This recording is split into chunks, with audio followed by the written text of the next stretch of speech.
इय्याका नअबुदु व इय्याका नस्तईन। पहले तो मीडिया का मैं बड़ा शुक्रगुजार हूं कि कल वो सब आ गए और खुद उन्होंने देखा कि कितने दहशतगर्द यहाँ छुपे हुए हैं। उसकी वजह से जो प्लान बना हुआ था, सारा ज़मान पाक के चारों तरफ पुलिस नाके लग चुके थे और तैयारी हुई थी धावा बोलने की, वो क्योंकि आपने सबने जाके एक्सपोज कर दिया कि यहाँ कोई दहशतगर्द नहीं, तो उसकी वजह से ये मेरा घर बच गया। लेकिन जो मैं चीज कहना चाहता हूं वो ये कि गवर्नमेंट को नाम लेना चाहिए। जब आप कहते हैं ना कि 40 दहशतगर्द, तो आपको तो पता होगा 40 दहशतगर्द, तो उनके कोई नाम तो बताएं, वो कौन है वो लोग। क्योंकि इसी तरह जो इनका प्लान था, मैं अभी आपको बता दूं, इन्होंने जिस तरह मेरे घर के ऊपर पहली दफा दावा बोला था, सारे घर को तोड़ फोड़ कर दी और ऊपर क्लैशनिकोव्स ले गए और छोड़ के जी क्लैशनिकोव्स मिली और पता नहीं कोई और कोई बोतलें भी दिखाई कि जी वो कोई वो पेट्रोल बम थे। तो किसी अब यहां कोई आदमी नहीं था, तो किसको पता कि वो यहां अगर इसी तरह का दावा बोल देते और उसके बाद ये 40 लोगों को यहां बैठा देते और कहते देखें जी दहशतगर्द तलब हो गए।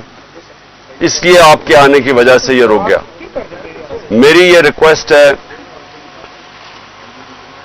हुकूमत से कि ये जो हरकतें आप कर रहे हैं, इससे कभी भी पॉलिटिकल पार्टी नीचे नहीं जाती, वो मजबूत होती है। क्योंकि पॉलिटिकल पार्टी अगर उसका वोट बैंक है और वो बढ़ता जा रहा है तो वो ऊपर जा रही है, और अगर आप उनकी पूरी मदद भी कर दें, जिस तरह पीडीएम है, जितनी भी मदद कर दें, लेकिन अगर उसका वोट बैंक नीचे जा रहा है तो वो कुछ भी नहीं कर सकते। और ये जो इसके ऊपर भी मैं बात करना चाहता हूं कि हमारे कई लोग पार्टी छोड़ रहे हैं।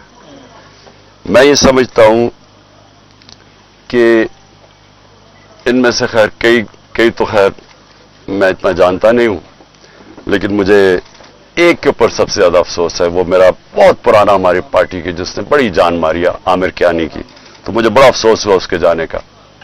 लेकिन इनके ऊपर बहुत प्रेशर है और हर कोई प्रेशर नहीं ले सकता। तो ये मैं अपने लोगों को भी कहता हूं कि उनको कोई बुरा भला ना कहे। जिस तरह का प्रेशर पड़ा हुआ है आज, इस मुल्क की तारीख में कभी लोगों के ऊपर ऐसा पॉलिटिशियन पे प्रेशर नहीं पड़ा। पकड़ के लोगों को जेलों में डाल रहे हैं, फैमिलीज घरों में घुस रहे हैं, औरतें हैं, फैमिलीज औरतें हैं वहां, उनको औरतों को साथ उठा के शेरिया रफरीदी और उसकी बीवी ले गए जेल में। ये कभी हुआ पाकिस्तान में? कभी कि किसी उमर उस्मान डार के घर में घुस के सारा घर तोड़ दिया और उसकी वालदा से जो उन्होंने किया, ये कभी इस मुल्क की तारीख में हुआ है? जो औरतों को, जो सीन्स आई हैं औरतों के बाल पकड़ रहे हैं, जिस तरह उनको घसीट रहे हैं, ये ना इस मुल्क में हुआ है और ना ये हमारा जो रवायतें हैं, जो हमारा दीन है, ये कोई इसकी चीज की इजाजत नहीं देता। और इस सब चीज के अंदर क्या चीज रह गई है कि जो लोग ये प्रेशर बर्दाश्त कर गए, मैं अपनी पार्टी के वो लोग जो प्रेशर बर्दाश्त कर गए हैं, कौम आपको हमेशा याद रखेगी, कौम आपको भूलेगी नहीं।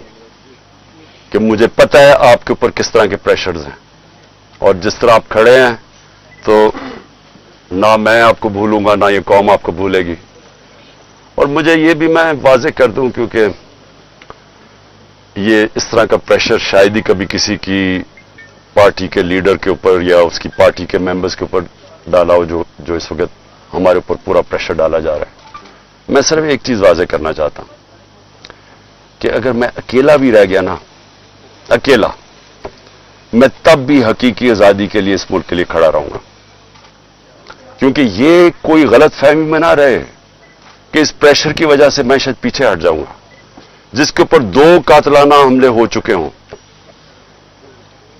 दूसरा जुडिशल कॉम्प्लेक्स के अंदर जो मेरे ऊपर इन्होंने पूरा कत्ल करने का प्लान बनाया हुआ था, जिसके ऊपर 2 हमले हो चुके हों, और वो फिर भी पूरी तरह इस अपनी तहरीक के अंदर एक कदम पीछे ना हटे, तो उसको ये समझ आए कि वो पीछे नहीं हटेगा। और जो मैं फिर से कहता हूं कि जो आज मेरे साथ खड़े रह गए हैं, मैं तो अपनी बात नहीं करता, ये कौम आपको याद रखेगी, क्योंकि कौम को भी पता आप किस तरह के प्रेशर ले रहे हैं। और फिर इस सारी चीज के अंदर जो बात कोई कर नहीं रहा, और कभी भी किसी मुहज़्ज़ब माशरे में ऐसा नहीं होता कि 25 लोग अभी कंफर्म्ड 25 लोग शहीद हुए हैं, सबके किसी के पास कोई हथियार नहीं था, पुरअमन एहतजाज कर रहे थे और उनको सीधी गोलियां मारी गई। 25 का हमें पता इसलिए क्योंकि हमें बाकी का पता इसलिए नहीं कि 7,500 वर्कर्स को पकड़ लिया, 7,500 तहरीक इंसाफ के कारकुनों को पकड़ा हुआ है, तो हमें पता ही नहीं है कि और कितने और शहीद हुए हैं। हमें इतना पता है कि तकरीबन 700 के करीब लोगों को इंजरीज हुई और वो गोलियों की इंजरी ज्यादा है। तो बात तो आज ये करनी चाहिए कि क्या इसके ऊपर कोई कमीशन नहीं बैठनी चाहिए कि आपके मुल्क के शहरी हैं, जो भी है, एक आदमी कत्ल होता है तो उसके ऊपर तहकीकात होती हैं, तो पता तो चले कि ये हुआ क्या था। और मैं आज आप सबके सामने कह रहा हूं कि जब भी इंडिपेंडेंट कमीशन बैठेगी, इसके अंदर एक मुनज़्ज़म साजिश आपको नजर आएगी। प्लान किया हुआ था सब कुछ, क्योंकि मुझे तो शुरू में पता ही नहीं, मैं तो जेल में था 4 दिन, मुझे तो ये नहीं पता कि हो क्या रहा था। तो मैं जब बाहर निकला जेल से, उन्होंने कहा जी तबाही हो गई, ये हो गया, घर जलाए गए, कोर कमांडर। मैं भी हैरान, ये हुआ क्या है, क्योंकि 27 साल में एक दफा बताओ कि कभी कोई इस तरह की जला घराव कुछ हुआ है 27 साल में। जब मुझे गोलियां लगती हैं तब तो, और मैं एक आर्मी ऑफिसर को नाम लेता हूं उसका, इंटेलिजेंस ऑफिसर को, तब तो कोई नहीं जलाता, कब तो कोई बिल्डिंग्स ही जलती। तो ये एकदम क्या हुआ है? तो इसका हमें आप मुझे पूरी तरह अंदाजा, और मैं आज डिमांड करता हूं कि जब और बनाई जाए, क्योंकि ये बहुत बड़ा मुल्क के अंदर 4 दिन जो हुआ है, एक इंडिपेंडेंट कमीशन बनाई जाए। और इंडिपेंडेंट कमीशन में क्या चीज सामने आएगी, मैं अभी आपको बता देता हूं क्या चीज सामने आएगी, क्योंकि मेरे सामने तो फैक्ट्स आ गए हैं। हम आपको सबूत देंगे कि कैसे प्लान करके लोगों को हमला करवाया गया है फौजी इमारतों के ऊपर। पिंडी के अंदर पुलिस ने पीछे से, क्राउड आगे खड़ा था, पीछे से पुलिस ने इनके ऊपर टेयर गैसिंग करके उनको जीएचक्यू की तरफ धकेला है, और रास्ते में कोई पुलिस नहीं थी जीएचक्यू के। यहां जो हुआ है, अब हम लाहौर जानते हैं, मैं तो पैदा यहां हूं, यहां पास ही तो है, 3-4 मील यहां से है वो कोर कमांडर। कभी सुना है कि कोर कमांडर लिबर्टी से लोग चल रहे हों और कोर कमांडर घर पहुंच रहे हों और वो खाली पड़ा हो वहां कोई यानी कोर कमांडर इतनी बड़ी पोजीशन होती है, उसको ऊपर कोई बचाने वाला नहीं आए।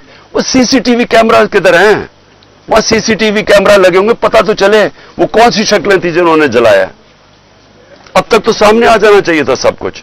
टीवी पे इतनी ज्यादा प्रोपेगेंडा चल रहा है, कम से कम वो शक्लें तो दिखा दें सीसीटीवी कैमरा पे किन लोगों ने जलाया था वो कोर कमांडर का घर।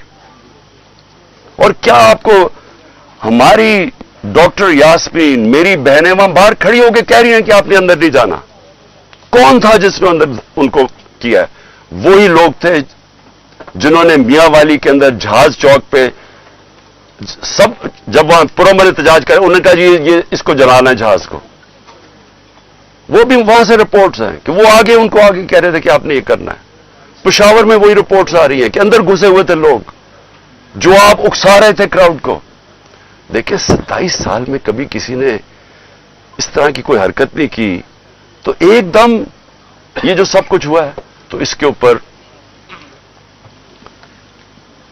बहुत जरूरी है इन्वेस्टिगेशन की, क्योंकि ये इस साजिश में ये चीज भी आएगी कि प्लान बनाया गया है कि किसी तरह तहरीक इंसाफ को फौज के सामने खड़ा किया जाए और फौज के जरिए तहरीक इंसाफ को खत्म किया जाए। ये प्लान बनाया हुआ है। ये खतरनाक है मुल्क के लिए। ये पीछे पीडीएम है। ये ही हुआ था 1971 में। 1971 में क्या हुआ था? इलेक्शन जो जीत गया था, जो प्राइम मिनिस्टर था, जिसको बनना चाहिए था प्राइम मिनिस्टर, एक पॉलिटिशियन ने साजिश की फौज के साथ मिलकर और उसको बजाय प्राइम मिनिस्टर बनाने के उसके खिलाफ मिलिट्री एक्शन करवाएगा और मुल्क टूट गया। ये वही प्लान बन रहा है। इलेक्शन में मुकाबला नहीं कर सकते। 37 में से 30 बाय इलेक्शन हार चुके हैं। तो अब इनको यह नजर आ रहा है कि ना किसी तरह फौज के सामने खड़ा करो। कौन अपनी फौज से लड़ता है मुझे बताएं? अगर फौज से लड़ेगा तो क्या मुल्क ही हारेगा ना? कभी कोई लड़ता है? ये जो सारा कराया जा रहा है, जो उकसाया जा रहा है, इससे किसको फायदा होगा? सिर्फ ये पीडीएम को ही फायदा है ना। मुल्क की तो जमहूरियत भी तबाह। अब ये सोच ले कि यहां केयर टेकर का अब क्या काम रह गया, इनकी क्या कानूनी हैसियत रह गई है? 90 दिन पूरे हो गए हैं। इनका तो काम था इलेक्शन करवाने के लिए आना। इनको तो अब तक अब इनका काम क्या है? यानी इनकी कौन सी कानूनी हैसियत रह गई है? और 70% पाकिस्तान है, पंजाब और पख्तूनख्वा। अब आज वहां कोई रिप्रेजेंटेटिव गवर्नमेंट नहीं है क्योंकि इन्होंने इलेक्शन नहीं 90 दिन में करवाया, आइन को तोड़ा है। गवर्नमेंट ने, फेडरल गवर्नमेंट ने मिलकर केयर टेकर गवर्नमेंट और इलेक्शन कमीशन के साथ मिलकर साजिश की है। तो इसका कौन जिम्मेदार है? और ये सारा एक साजिश का हिस्सा है कि किसी ना किसी तरह इस मुल्क में इलेक्शन ना करवाओ और पहले वो लंदन प्लान का हिस्सा कि तहरीक इंसाफ को क्रश करो, इमरान खान को जेल में डालो या साइड पे करो और मरवा दो उसको। ये सारा वो प्लान का हिस्सा है। लेकिन सवाल आखिर में मेरा ये है कि क्या पाकिस्तान जीतेगा इससे? क्या हमारी जमहूरियत को फायदा है, हमारे इदारों को, हमारे आइन को? ये तो सारा तबाह हो रहे हैं इसी प्रोसेस के अंदर।